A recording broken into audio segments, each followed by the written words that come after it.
understand that there's a process and there's a grace that you get to give yourself, and hopefully your partner will as well, because it is a huge mental thing that you are now processing through of what is reality, what is true for me, who am I, what is my truth, how can I find my intuition again through this, how can I bring to the surface my own self-worth through this process.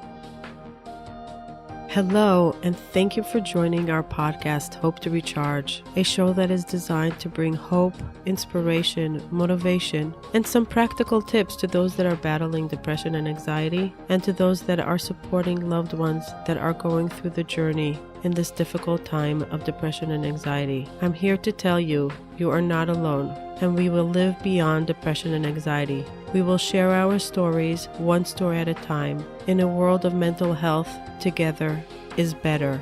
I'm your host, Matana. Thank you for tuning in. Hello and welcome to Hope to Recharge. Thank you for joining me here today. I'm taking a deep breath because I'm so excited right now. I'm so excited. I was just telling our guest that I ran back from the city after taking a train for an hour a train out, and being in the city for 45 minutes just in order to make this on time. And I'm very into valuing time. And when I checked in with our guest, if I can be a little bit late, she mentioned that she has a class to go to. And I'm like, okay, Matana, be on time, do whatever you need to do to get back on time. So thank God I made it on time. And I'm so excited. I'm beyond excited to have Dr. Jen Fit. Dr. Jen Fit came into my life through Instagram. She is a mobility magic magician. She's all about mobility. I think she has a program called the Mobility Method, probably other mobility magic programs, but she's all about mobility. She is a PT, a doctor, and a sunshine to this world. So thank you for joining me here. Thank you for having me. Such a sweet intro.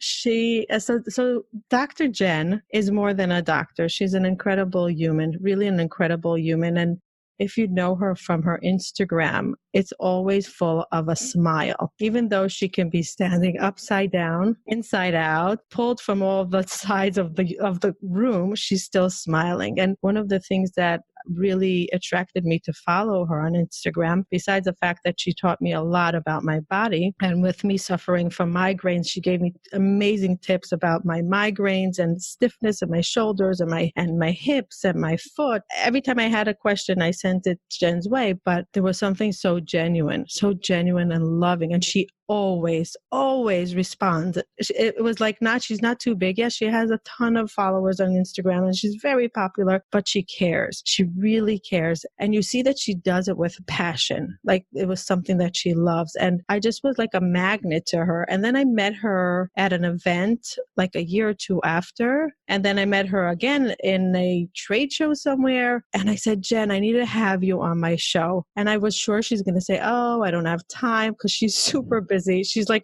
always traveling, always at different events, always doing some kind of a project or a challenge or something. Something is always going on. She's super busy, but she made time for us. So we really need to thank her for making time for us, because this conversation will be a little bit different than the usual conversation. And I want to explain to the audience what I mean. We usually talk about depression and anxiety, people that are born to it, or people that are living with somebody that's suffering with depression and anxiety or mental health. Jen is here because she's going to share something that she went through in her life, that before she went through this, she had no idea. I shouldn't say no idea, but she never had the emotion of depression. She never had to battle it. And after her episode that we'll go into, she came across a very hard time smiling like she always smiled. And I remember seeing her picture on Instagram, and I wasn't reading the underneath. I wasn't reading the post. Usually her posts are very detailed and very OCD. Right? Yeah, there's a lot of information in them. I always wonder how many hours of the day she has, because she's always super informative and she puts everything into it. It's not like, oh, let's slap another post on. Everything is so detailed that everybody can get the maximum out of the post. So I don't always read the entire post, but I said, oh my gosh, her face is not shining. Something's up. And I went down and I see that she's talking about her pain. And it was so painful for for me to read. I had to stop reading in the middle, I must say. And I think you had how many comments on one of the first posts? Over almost 5,000. Yeah. Like 5,000 people commented on Jen's pain because we turned to Jen for stability, for mobility. Really, we turned to you to fit, to be healthy, to be alive, to move, to act. And when our shining star, our sunshine is depleted, we're depleted. And that's the way I really felt. I'm not joking. I really felt depleted. Like my stomach was with a knot. I didn't even know how to react. And I remember sending you just a message with a sad face because I didn't have words to express. And I said that after a few months, I saw you evolving and your sunshine was coming back and you went through the process of healing. And I thought it was such an important message that I want to give over to my audience, that sometimes life gives us so many challenges when we're not expecting it.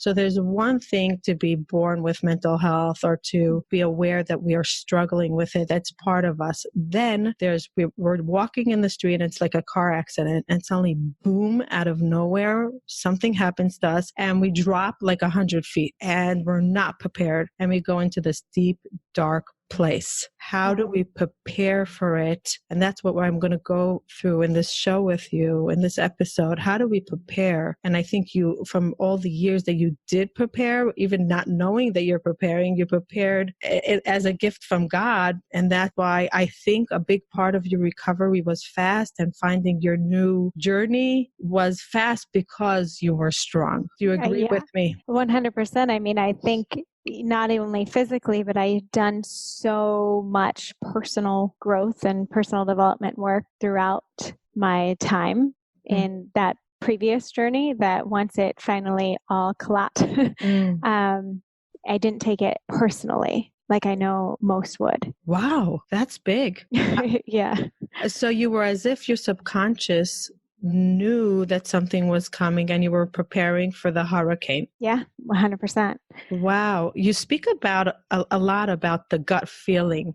So maybe you did have that gut feeling and you were preparing subconsciously to something and you were doing the self-help and the awareness for the moment that might strike you, and you were able to not fall apart and lose everything because of it. Yeah, definitely. I mean, was it still a shock to the system? 100%. And I didn't ever have a gut feeling that something of that magnitude was happening. But at the same time, I knew that someone else's choices didn't dictate who I am or my own worth. And that's what was super powerful for me to be able to uncover and unpack and like stand in firm and strong and know that this had nothing to do with who I am as a human, my worth, or that I couldn't find another person who, you know, would be full of integrity and loyalty. Like I knew that had to be out there because it's within me. Right. We have to give a background to the audience because we went straight. We're as if we're on a coffee date here and we know what's going on. And the audience is like, okay, so let's get the background. So first of all, I want to give them a little bit of a background on where you grew up, how old you are, where did you go to school, how did you get into fitness, and your hobbies. Sure. So I grew up as a gymnast for 9 years. I quit when I was 16 or I like to say retired when I was 16 because I just came to a point where I felt like I was doing it for my parents or for my coaches, and I didn't feel like it was for me anymore. But I still loved the movement and I loved the body. And so I continued after that to coach gymnastics and stumbled along Pilates, discovered Pilates throughout the way, and ended up teaching Pilates for about 6 years through undergrad and grad school. And I loved just studying human movement. I loved, the ability to modify movement within Pilates and teach someone to still be able to have a great workout, but not have pain and modify around pain or injury or anything they had. And that was great. And like taping ankles, I could do for gymnastics and all these things, but it was like, but why? And I continue to have that passion of like, but how else can I help the body? Why am I taping an ankle? Why am I modifying around injury or pain? And it was this constant search of why that really led me down the path to pursue physical therapy and I was just so fascinated always by watching therapists of how they would feel movement within their hands or watch a patient walk. And I was always like, what are they watching? And so it was just this fascination to want to learn more about the body. I loved moving my own, but how could I help another? How can I help someone else tap into their body? And for me, really, movement has just been part of life. And this is why I also I'm so open to my own lessons and my journeys through life, because I believe that you don't have to fall in order to win. You don't have to fail in order to learn the lessons. I think if you're open to others' experiences and learning the lessons from other people or teachers or whoever it is, then you have an opportunity to, rise above any situation you're at without having to fail completely. So I don't always like that in the self-help world. I think it's a lot of that. Like, I came from this and now I'm here, and I went rock bottom and now I'm here. And though that's a part of my journey, is really hitting rock bottom and in a relationship sense. I don't think everyone has to, just like I have been fit my entire life. And yet I built an Instagram on fitness, or a social media through fitness, and inspire and empower people into their bodies without having to go from out of shape to in shape or anything like that. And I'm still able to inspire people. So that's why it's always like, you don't have to hit bottom. So I love that. So Wow. how can I take you along my journey, right? And be open with my journey. And when I do have those extreme lows, hope you don't have to experience that as well. Hopefully you can learn from my journey. Did your parents send you to mobility, to gymnastics because you were you're always dancing? Like, what was it that they said you need to go for 9 years? For me and my family, my parents actually had a requirement that we had to be in some kind of sport all through grade school, all the way through high school. And so that was kind of a requirement in my family. And even our vacations, it was like every winter we would go snowboarding or skiing, and every summer we had a boat and we would take that out. So as a family, we were a very active family, and that again is just a lifestyle. So I tried everything. I tried soccer. I hated it, sat on the sidelines and cried. I tried softball. I was horrible at it. I tried dance. I thought the girls were mean. And so gymnastics is just what I happened to stumble upon and actually fell in love with. They had me starting at the YMCA before they had a competitive program, and then transferred me into a program that would actually have competitions that I can start to progress in and everything. And so from there, it was just my choice. Like, I don't want to do any other sport. Like, this is what I love. And it was amazing too, because I remember in elementary school when my grades started to drop and they were like, well, we're going to have to pull you from gymnastics if you can't get your grades up high. And I remember crying like, what? You can't take this away from me. So it was a great motivator to understand, okay, how can I make this all work? How can I be a great student, get my stuff done, study, and learn in gymnastics and play with my friends and grow in that aspect as well. So gymnastics and being in a sport in general just really taught me discipline, hard work, consistency, really, even in gymnastics, especially doing the work without someone having to count you. Like, are you going to do the work on your own? And is that going to show in competition? So really your own integrity within the practice and everything. So it taught me so many incredible lessons that I'm just so grateful for. Why do you think it was important to your parents that you take a sports? What's their background that was a family requirement? My lifestyle as well for them. For my dad, not as much. My mom has always been an avid exercise workout person. Her dad was even harsher and a little bit militant in terms of how she had to move into her body. But they really just wanted that whole, giving you the opportunity to learn the tools outside of just the home. And again, what does discipline mean? What does hard work mean? What does being committed to something mean?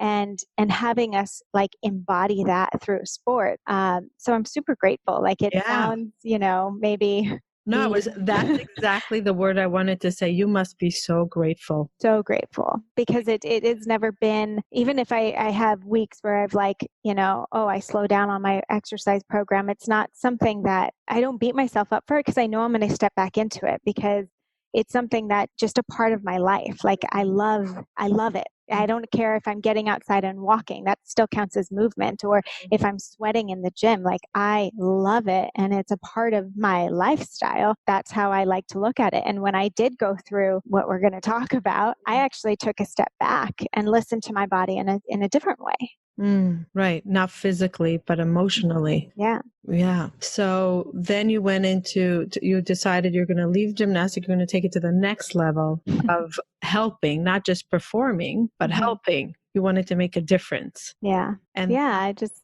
loved it. how many years were you in school? It was 4 years of undergrad, and then I had about a year and a half of prereqs to finish up, and then 3 years of grad school. Oh my God. It's a lot. It's a lot. Yeah. When do you start making money with this whole process? Not until a while after you graduate. And that was the thing that I think holds people back from going to grad school. And I get it. Like loans, it's a lot of money, but I never saw it as that. It's something that like, okay, this is what I have to do in order to do what I want to do. Like that's just the process. I didn't let it scare me or hold me back. It was just like, this is the process. I want to be a PT. I don't love school. Like my mom and my sister love school. They're teachers. They can go forever. I'm not that person, but I knew that this was part of my path in order to become a physical therapist. And so it was just like, okay, this is what I got to do. Yeah. And you went with a smile like you are today, always smiling and laughing and giggling. Yeah. Were you always a sunshine growing up? A very shy one. Yes. I remember the first time I met you, you're like, I'm really shy. I said, you are? Yeah. Very introverted, very shy. That took me a long time to really be able to break out. Like I remember when my Instagram started growing and I was like, oh my God, people are coming to my page. Right. Like don't show my face anymore, only show what my body can do. That's what it became about. And I would find, the comments or anything that would validate why I shouldn't show my face. That's bad. I mean, we look for the evidence to prove whatever story we want. Wow. I'm happy you changed that. And I'm happy you changed the story in your head because yes. I connected to your smile more than your downward dog or your upside down hanging from the ceiling. Oh, well, good. I connected to your smile, and that's what made me look into your Instagram and ask you, okay, my shoulders are so caught, like I get a migraine twice a month. What should I do? My hips are tight. I can't do frog pose. What should I do? And it was always a very encouraging comment. Listen to your body. What I do is not what you do. Go with the flow. I could do certain things that you can't do. You could do certain things that I could do. So it was very, very humbling, I must say. Really, really humbling. So thank you. Where did you grow up? I grew up in Southern California, about an hour and a half southeast of LA. So you're there now. You've never left. I'm in LA now. Right. So yeah. But still Southern California. Right. You've never left. So you don't know the other part of the world, right? Well, I did 3 months in New York from January to March. So I did have my first snow day. Yes. Okay. But you're a Cali girl. I am. Okay. I love the heat. I love the sun. Yeah. So you started your practice and you started Instagramming and you started having clients and growing. And then I want to give the audience a little bit of a background. She had a very intense relationship. Her boyfriend was a very public figure, which made her a public figure, right? You became public figures together. Yeah. It's so funny. You were more public than he was.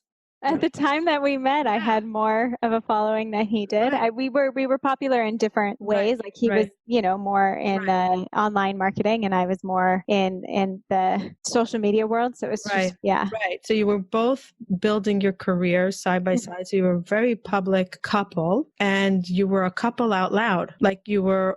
We went through your journey together, both in your careers and as a couple. Is that correct? For some, yeah. I don't know. I mean, I'm very open and honest. So if I'm feeling away, like I post it and I share it, and I'm happy to share it, Right. I felt that way. I felt like we were going alongside you both in your careers and in your personal journey together. And it was inspiring because there wasn't that boundary.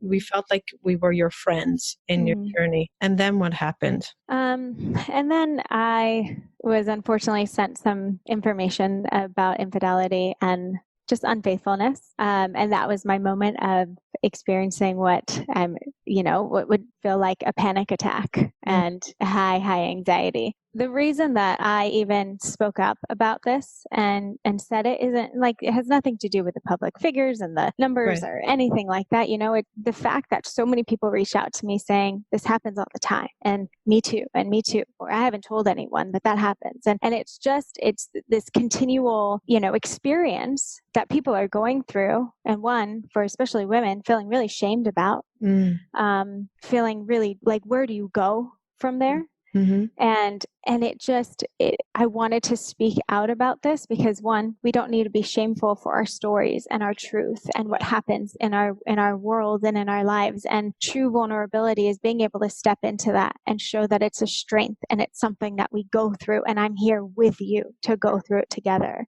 And so for me, wanting to speak out about it, especially because I had done so much personal development work that helped me to then see it once it hit, like, oh my God, this has nothing to do with me, like nothing. This is all that person's choices and whatever was happening in that world. And though there was misalignment, I never made that choice. I didn't do those. So I know that for me, my truth stands, that I am who I am, and I can draw in another person that stands in integrity and loyalty. I have to take a deep breath, because that's something I think that we all have to take in, because we do doubt ourselves. Whatever it is along life, we doubt ourselves with failure, with other people's failures. It could be in business, it could be in friendship, it can be in a relationship, that something goes wrong. And then we have to look inside and say, hey, I didn't do anything wrong. But it takes such strength to actually stop and pause and not have those mind games going on. Right. Because that's what was happening. And that's the hardest part to overcome. Anytime you have been through betrayal or some kind of manipulation or whatever it may be, it's a huge mind game to dive into after that. And then there's also the acknowledgement of how you drew that in, whether it was personal, romantic, or business. What were the signs that you were avoiding seeing? Who was the person that you were showing up in that experience? And then the huge part for me was forgiveness of myself. Yeah. For not walking away. For not walking away. You mean when your gut was saying something was wrong? Yeah. Before you had facts, you had this feeling something's off. Yes. How long were you in a relationship with him? A little over 4 years. And from the beginning, you felt something off, or into the relationship, you started not listening to your gut? If I would have listened to who I truly am and my highest values, I would have known from the very beginning.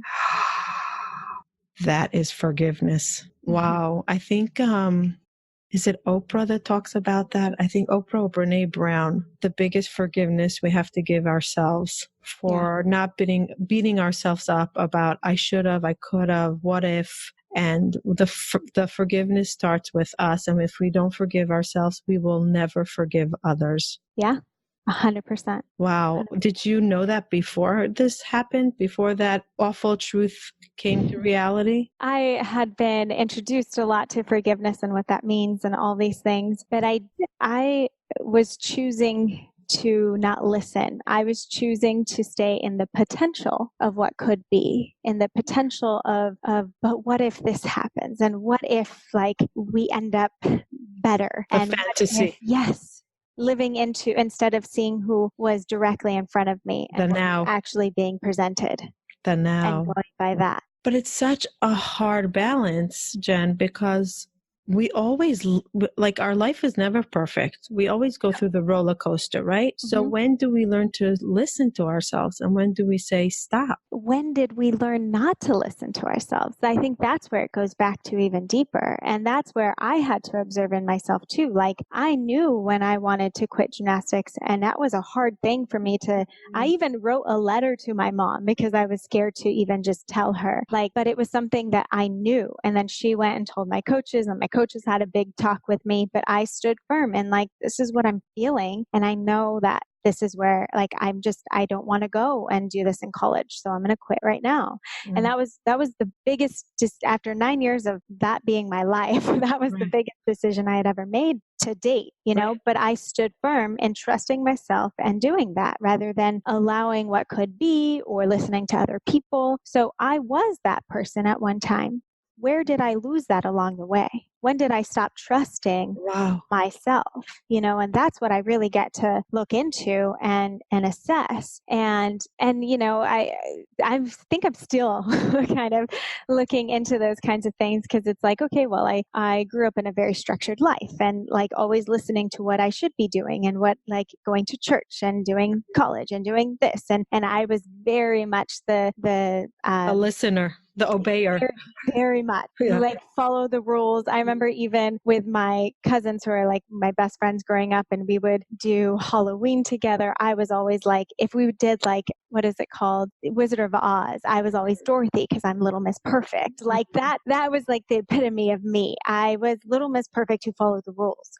So I think also being a people pleaser, I opened myself up to wanting to please other people, wanting to help, wanting to, see how we can make it work, or whatever that may be. And so I ended up falling into this pattern of being there for other people more than I was for myself, and not starting to not trust myself anymore. Well, maybe I am wrong. Maybe I don't know. Maybe I'm not enough. Why is it that we have that? Like from utero, we come out with that. What is it about us? We're so phenomenal. We're so beyond phenomenal. Why do we have that in our head?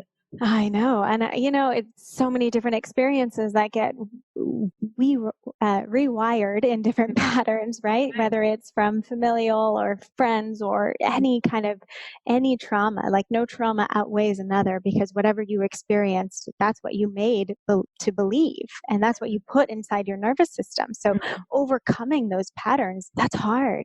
And that was one of the biggest things to forgive myself as well. Like I chose to stay in a relationship that continued to repeat to myself that I am not enough. If I need to be more of something, I need to be more giving. I need to be more, understanding. I need to be more accepting. I need to be more of this. Whatever I'm saying I need to be more of, I'm saying I'm not enough as I am right now. Wow. Can you be my coach? I'm not joking. I'm going to put this on play every single day. You're enough. You're enough. You're enough. Because I struggle with it a lot. And I'm working with my coach now on this, actually. Yeah. Why? And if you would put on paper what we are, we would be like, if we were our friends.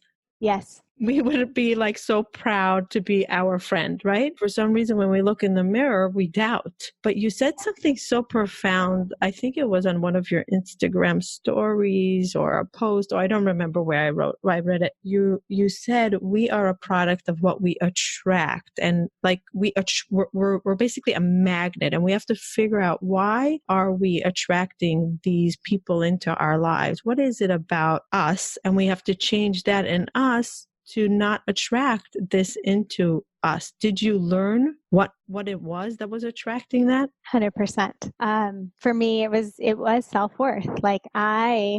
5 years ago, I was so insecure. That's when my Instagram started to grow, and I shot away from posting anything of my face and only posted my body and what, look at this, don't look at who I am. And I went through a whole, through that relationship, kind of coming back into me and realizing my own worth and my own beauty and my own things, and going through the whole gamut of me. I learned a lot. So this person was also put in my path for a reason. And I had so much growth through that relationship. As I was trying to seek, how can I be more? How can I be more? I was actually seeking myself. And I'm grateful for that. I learned so much about myself, and I learned the greatest lesson I could have ever learned, that I can trust myself, and that little intuition, that knowing within my body gets to actually be heard because it's right. Wow. And I wasn't allowing that to come to the surface until everything exploded. But it was the best. I'm so grateful for the lesson, so incredibly grateful. And I don't regret anything. I don't regret that person being in my life for however long it was. That needed to happen. And I definitely called that in, because I was in I will say, there's always mirrors. We're attracting mirrors, whether it's friends, professional, or romantic. It's a mirror of something within you. I will say that's the mirror. It was self-worth. It was confidence. It was getting back down to those insecurities and everything. And they might disagree that is, but I think there is always a mirror, and we can't just say, oh, I attracted another human because they needed help from me. No, we attract because we need help from each other. Nice. We attract because we're a mirror. So it's not just about that person. It's not just about me. It's about how was it collectively that we fell into each other's path. As you're speaking, I remember, I'm going to look back in the texts that we communicated. I asked you, why are you not showing up with your story on their platform? And your answer was, because I'm not big enough. And I said, what? I remember saying, what? And those were and like, as you're speaking now, I'm like, that's what you answered me, because I'm not. And I thought you were joking. I really thought you were joking. I thought, what do you mean you're not? No, really? I'm like, I'm going to go back and look at it, because that's what you said, because I'm not, I think you said I'm not famous enough, or I'm not big enough. And I'm like, really? How much more can you give and be awesome to feel worthy? Wow. So yeah, that I hope you shifted, like, because you seem like you're different energy, completely different energy, more secure, more here, more grounded. But the recovery was very fast. How did that happen? Well, I think, having dove into personal development programs and being open to like, okay, let's learn about me. How can I grow? How can I learn? How can I be better in myself and a human? Because, through that, it was tough being with someone who was different than me and feeling like I needed to understand that more. So that's why I wanted to learn just more. I wanted to understand the other side and the other human. And then as I was going through that, there was this frustration, like last year toward the end of our relationship, there was just this like deep frustration of like, okay, I've done the work, I've done this, like, why isn't anything changing? Like, I'm just not feeling, that intuition of like growth. Like there's growth in every other area of your life, but me, why is this happening? And there was this like toxicity that I will say was built up in me. And I was reacting from places I'm not proud of. And I got shingles and I was stressed, and I allowed that. Like, this is all on me. I'm taking ownership. I was not showing up as the person I wanted to be because I'm trying to force something that wasn't in alignment. And I couldn't understand it. Yeah. And I couldn't understand it. And then, so once everything happened, I understood.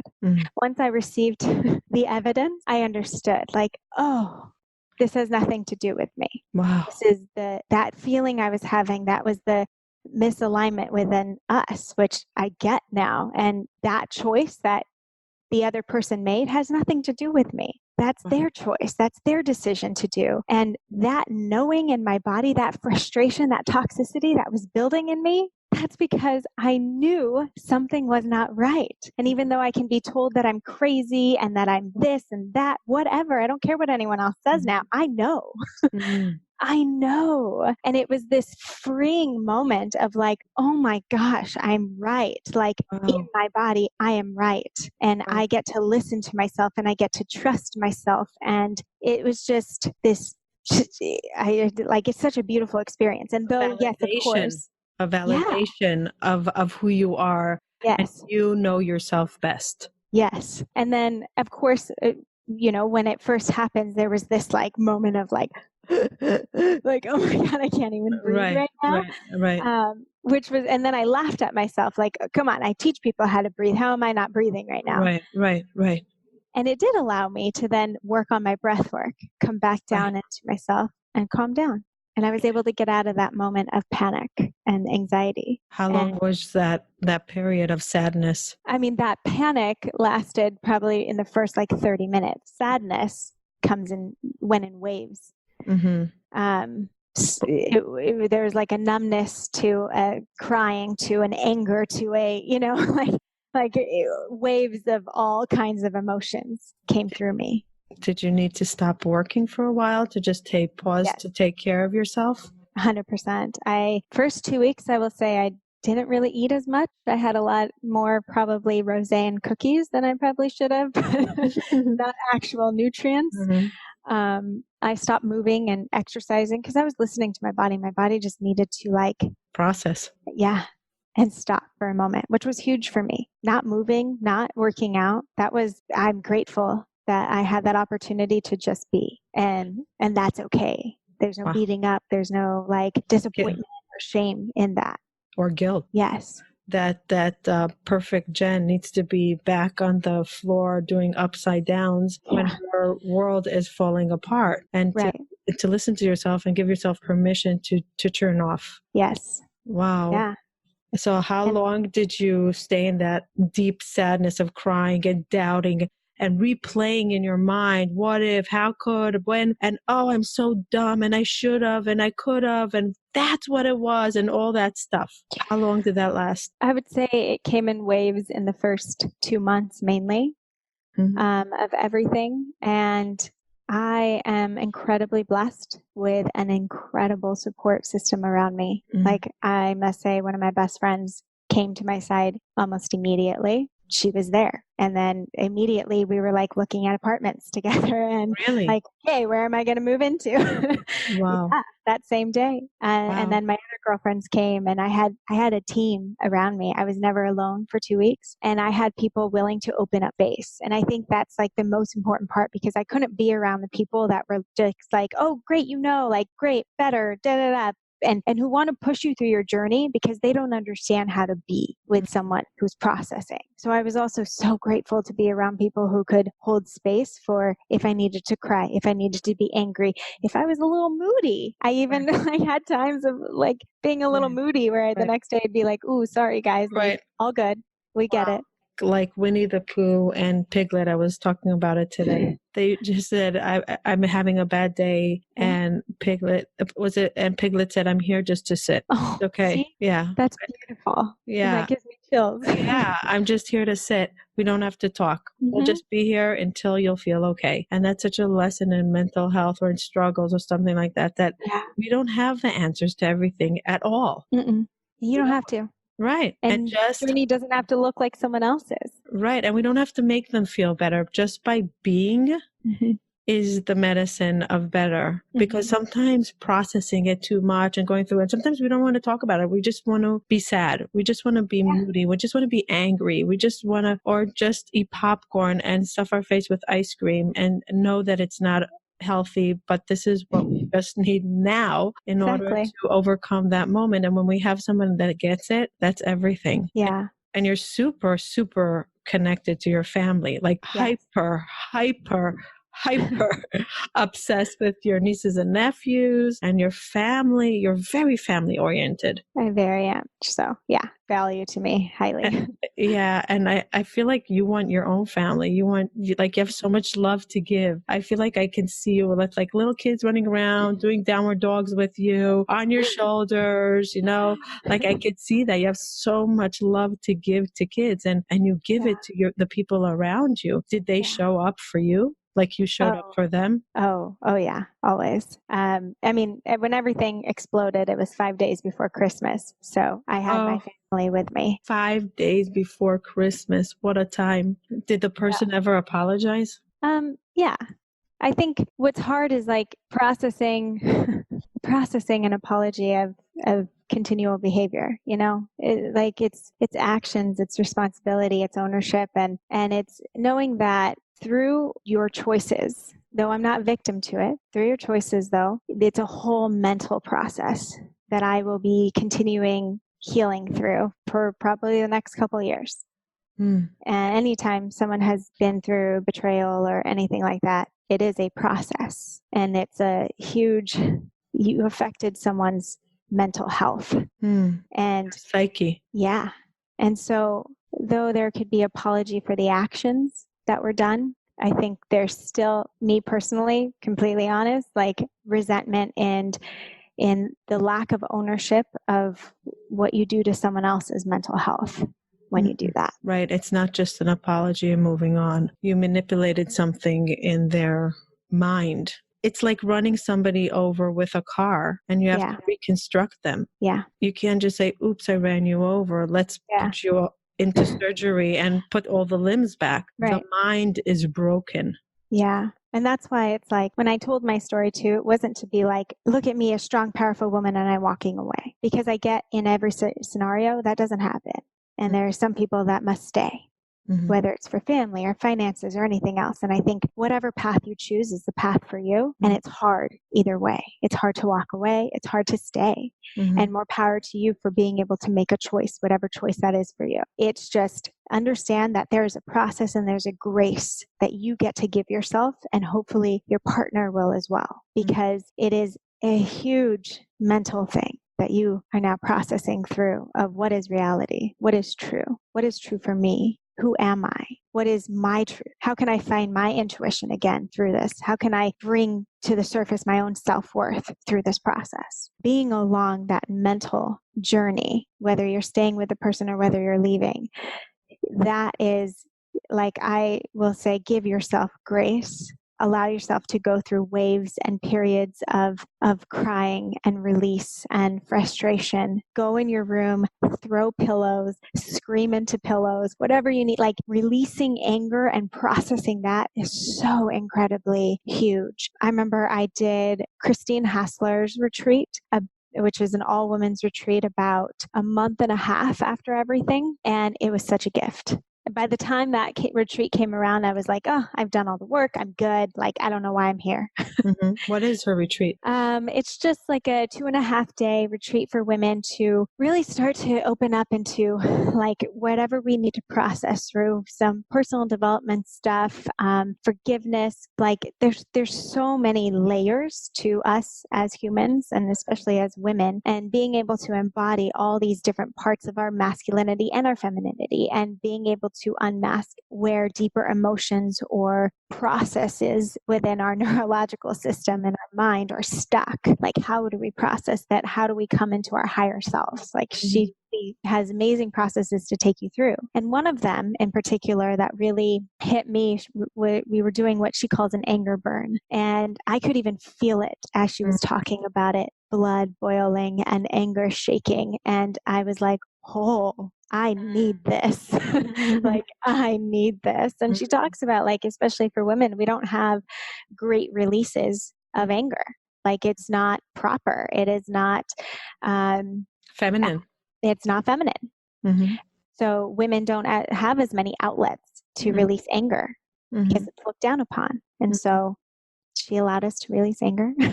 And oh my gosh, her fiance happened to be in the room as well in case anyone needed to release anger toward a man, and no one was getting hurt in this process. Is that true? Yeah, he was in the room. Some women were very triggered by this. Like, I don't want to release and be angry in front of a man, right? So that's something else they had to process. Right. But I was like, sign me up. Front row here, Jen, front row. And bring your boxing gloves because it's brutal. And I literally, like, no joke, could feel like energy tingling going through my arms as I'm releasing, and I'm screaming and I'm crying and I'm allowing this anger to come out of me. And I felt like a different human after that. Do you think that's why, oh, by the way, Jen has found a new boyfriend that looks phenomenal, really phenomenal. And do you think that the process was what invited him into your life? Totally. Yeah, I do. And he was super unexpected to meet when I did. And it was fast according to a lot of people, right? But at the same time, I wasn't going to pass up an opportunity of someone I was connecting with on deeper levels than I've ever connected with in my entire life. And I was like, well, I'm going to continue to explore and see what this is about and see who this human is. Were you afraid to love again? No. Wow. So you showed up as Jen? Yeah, 100. I showed up in ways that, like, I never would have in the past. I want to say that. That's what I wanted to say. I'm so happy you said it, because I said it's not proper. I shouldn't say it. I'll tell it to her. And after record, I want to tell you something, and tell me if I'm right or wrong. Okay? Yeah. Tell me if I'm right or wrong. I am watching you through the process with him, and I feel that there is something that you are so loving of, you being comfortable with yourself with him and not needing to prove it. And you don't know how to express it because it's just so much. on and on and on. And you're loving this incredible feeling. And then there's like, can this be real? Oh my gosh, let's take it again. Let's do this again. Let's take it to the next level. And you're just loving the fact that you can be you. Yeah. Oh, 100%. I see it. I'm so glad. I see it. And he gives you the space and the love and the just shine, just be you. And that's all I want. And when you're you, I'm 100%. Mm-hmm. Yeah. 100%. I mean, like meeting him so soon and this intense connection that we had, I was saying things like, listen, this is great, but I'm not like, if you wanted this to progress and turn into a relationship, you have to be in with my family. Like you'd have to meet my family before you wanted to progress into something with me, and they'd have to approve. Not going through that whole thing again where they don't approve anymore. Oh.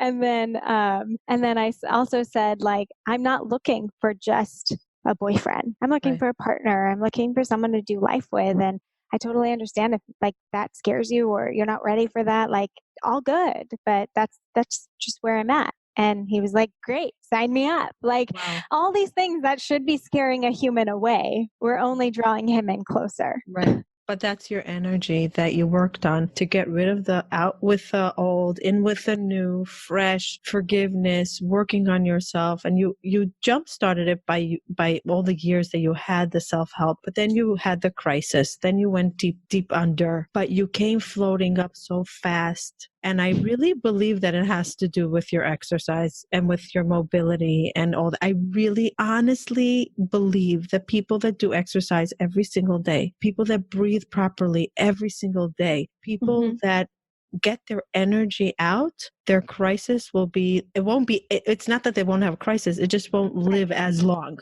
100%. I mean, we literally know that our body is connected and we process and we say that all the time, but we don't understand how much. Like even we're studying things like laxity, hypermobility, like when someone's super flexible, like you look at me and I'm flexible, but not compared to like contortionists or anyone like, other people. And when you have a lot of hypermobility within the body, it actually, studies show like you have hypermobility at other places, more prone to asthma, more prone to allergies, more prone to all these other things. Or the other way around, hypomobility. If things aren't moving well within our body, our arteries aren't going to move very well, our veins aren't going to move very well. You can have heart disease, you can have high cholesterol, all these other processes. So it's like, we're not just talking about exercise, we're talking about a whole body. It all goes together. And so if I can get my fluids moving better, if I can get my fascia sliding, then that means my arteries are going to move and slide. My veins are moving and sliding. My nerves aren't going to be inflamed and they're going to be able to move and not feel as much pain and tension. It all goes together.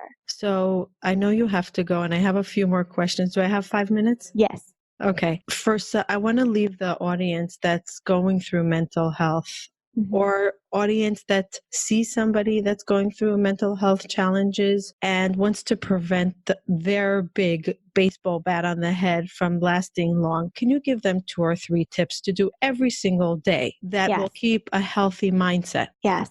First thing is just, so everyone talks about meditation. If that's a hard thing, like I don't know how to shut off my mind, I can't do that, breathe.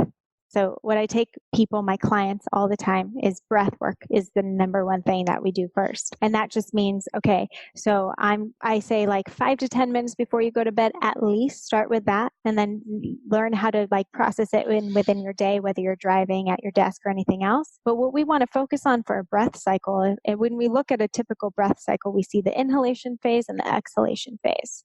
Well, the inhalation phase is actually more of like in your autonomic system, that's your sympathetic. So that's like your fight, flight, freeze. That's your, when someone scares you and you go, and you take that inhalation and you hold it. Now the body gets really stiff and tight and it guards because it feels like, oh no, we're in danger. Now imagine living in that inhalation phase all the time. The chest is rising, the ears or the shoulders are going up into the ears. You're using accessory muscles way too much. And you're just kind of like stuck breathing in and out through your mouth more so, and which is also a response in a sympathetic, like fight, freeze. If we're in that state of mind all the time, and if we're in that state of being, all our body knows is that it needs to protect you. It's going to release cortisol. It's going to release adrenaline. It's going to add sensitivity and inflammation to your nerves. So all of a sudden pain and other things are going to be a lot more sensitive. Muscles are going to be tight and tensioned because they feel like they need to be on guard. No matter how much you foam roll or get a massage, it's going to come back because that's where your body lives. I just understood anxiety. Yeah. You just gave me a lesson in anxiety and why I get a headache and that's exactly it. Mm-hmm.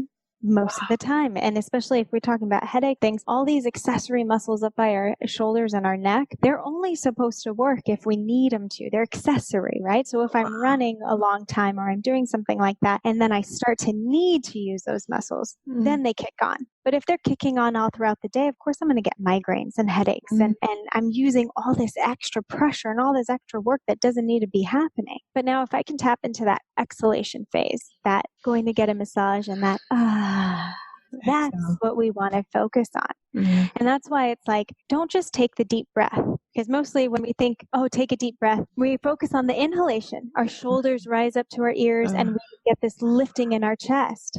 That's not doing anything to help. We need to be focused on the exhalation. So how can I do a smaller inhalation where I'm focusing on expanding the rib cage rather than lifting the rib cage? And how can I focus on a longer exhalation so I'm actually starting to stimulate and turn on my vagus nerve, which is going to help in my turning on my parasympathetic, turning on that rest, relax, digest system that we need in order to calm down. We are able to control it. Wow. Now I understand so much about my body and my anxiety and my relationship to my stiffness and my headache. So you're saying every day we should practice a few minutes. Yes. A few minutes of focusing on the exhalation.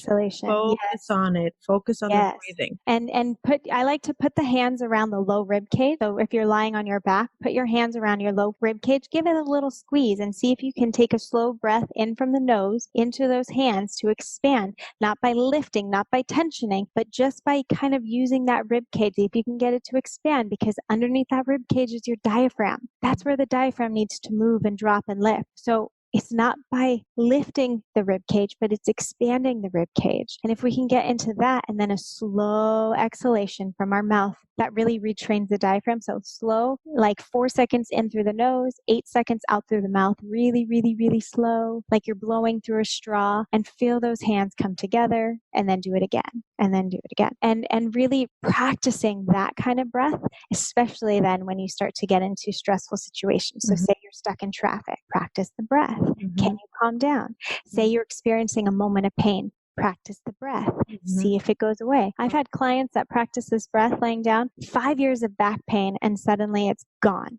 Wow. Just from breathing. I believe that this can help panic attacks. 100%. I really believe that I wouldn't have so many panic attacks back in the day if I had this technique of breathing. I talk about breathing. You have to learn how to breathe. But I wish someone taught me that the focus on that and the rib cage and the understanding. First of all, the understanding the mechanics of it is huge, and why we go into, like, when they say when you have a panic attack, don't do because it gets even worse. And now I really understand why it gets worse, because we're going into like protection mode, which is not good at all.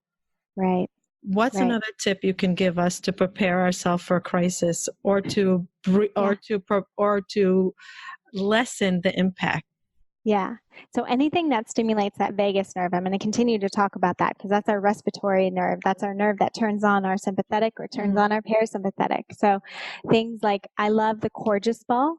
It's by Tune Up Fitness, and it's just this little ball that you can deflate a little bit, and you can put it underneath the rib cage, kind of laying on the stomach. It's going to feel a little uncomfortable, but again, underneath that rib cage is where the diaphragm rests. So if we can start to release some of the tension in that rib cage, relax the belly. As women, we're told to hold it in and stand up straight. Relax. We get to relax the belly, breathe over that. And I have videos on this and everything. We can actually start to help stimulate that vagus nerve again. Even if you gently start to like kind of rub into the hip area where your hip flexor muscles are, the psoas. People think that the psoas is actually super, super deep. But what we can be stimulating there is talking to our vagus nerve, because it has a track that goes down the psoas. So we can be stimulating the vagus nerve. It can be stimulating the lymphatic system and getting fluids to move better. So just by breathing and kind of rubbing into that inside hip area down low by the pelvis. Even if you just grab your fingers underneath the rib cage and kind of wiggle back and forth. Sometimes it's hard to grip that rib cage and it doesn't feel so good, but starting to massage into those areas, you're really going to start to free up fluid, get lymph moving. Another thing I love to recommend is just dry brushing. You can get a dry brush super cheap on Amazon, look up on a YouTube video how to dry brush. Again, getting lymph to move. That's going to help with this whole system, taking out the toxins, breathing, getting you just clearer and feeling better. And then my last tip is just starting to breathe in and out through the nose more throughout the day, especially when you're sleeping. Our nose is our respiratory area. Our mouth is for eating. How do we know when we're sleeping if our mouth is open? It's very hard. You can put like a piece of Scotch tape vertically. So if you accidentally open your mouth, it's okay. It's going to come off. It's not going to suffocate you. But it's really honestly like if we can breathe in and out through our nose, we release something called nitric oxide, which opens up our blood vessels. So then we can get more oxygen moving throughout our body, wake up without this fog, without this fatigue, So if we can start to move fluids, get you breathing better, get your oxygen moving throughout your brain, you're just going to feel so much better every single day. Wow, no wonder you're so sunshine every day because you're doing this all day long. So I'm trying to, yeah. So you just have this it's like the happy pill because you're doing it all day long. So it's like it's natural to you. You're releasing all these positive hormones and the blood is rushing and you're in positive mode. And that's why you did so much work. You really did so much work, but I really think that you bouncing back was because you're so fit and you know how to use your body to calm your mind, calm the trauma and work through the trauma. Yeah. And I hope my listeners understand how important it is to prepare and not wait for crisis because I don't know if you would be on my show smiling if you weren't prepared for the war that you would have to take with your mind. Agreed. Jen, what are those 2 bracelets that say on? I used to have one that said grateful and I lost it in London and I'm so upset. What are yours? One says awareness because that is my number one tool that I'm providing people.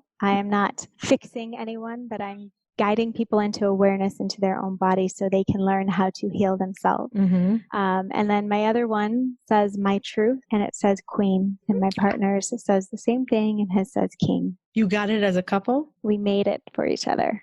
Oh, I love that. I love that. Do you think that you're well enough to bump into the person that hurt you and not go into like that sad, angry face, or is it going to take years to get to that spot? Or you're not even working on that? Or you're like, I want to hate him forever? No. I think my body response would probably still go into a little bit of panic. I think I will know how to treat that and respond in that manner. I'm still, I would say, working through resentment, leftover. It's like someone bringing up a food you don't like and you're like, ugh.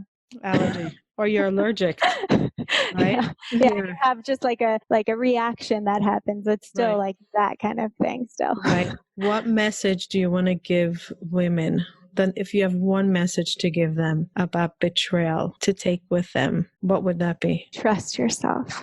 You always know, you know deep into you, who you are and the beauty and the light that is inside. So trust that, shine from that, lead from that. And, that's truly that was the biggest lesson for me. And it's the trust that allowed me to not be jaded and believe in the world and believe in humanity. And because I have amazing humans around me, absolutely amazing. And I've called in an amazing partner.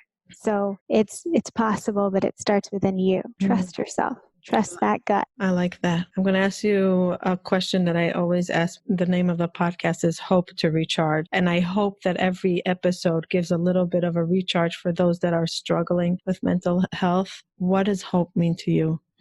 Hope for me means the knowing that there's light No matter what darkness I might be going through or experiencing or feeling, I will have grace and be open to ride that wave because hope knows that there's light. Something to the effect of every night ends and the day comes after every night. Mm-hmm. That's nice, that there's always light, even if it's super, super dark now. The light come around. It doesn't stay dark forever. Exactly. Thank you, Jen, so much. That's so much to take in. And first of all, thank you so much for that breathing technique. I'm going to be like really practicing it. It's really gonna change. By the way, those little balls I used to say to put underneath the shoulder and the lower back changed my life. When I have a migraine, I'm like, where's the hard little bally? I need it for my leg. Where is it? My kids know, like, go find mommy the little bally that can help unwind. So thank you for that. Thank you for your service. Thank you for living out loud. Thank you for not being ashamed to share your pain. Thank you for impacting people. Thank you for showing up. Thank you for smiling. Thank you for being you. And don't stop being you. And tell your boyfriend, I don't know his name, that I love watching you through him because you're just different. You're just different, and you giggle a lot, and you're just comfortable, and you're flowing, and it's really beautiful to watch. And never stop being you. Really never stop being you. How can people find you? Doc Jen Fit on all the things: Instagram, Facebook, YouTube, website, Doc Jen Fit across the board. Okay, we're going to have it in the show notes. And if you suffer with any mobility problem, ask her the question and she will respond because she is just awesome. Thank you so much, guys. Thank you for listening. Thank you, Jen. You can reach us on hopetorecharge.com. You can go to the Hope to Recharge community, and we would love to hear your intake on this episode. If you went through the same thing of being happy-go-lucky and then something happened in your life, and you did it give you a dead end, or were you able to rise above like Jen did? Share with us, please. Have a great one. Thank you for joining us and taking the time to listen. I really appreciate it. Please hit the subscribe button so you can hear further episodes. If you are listening to us on iTunes, please leave feedback and ratings below. Let us know if there's any topic that you would like to hear from us in the future. Bye till next time.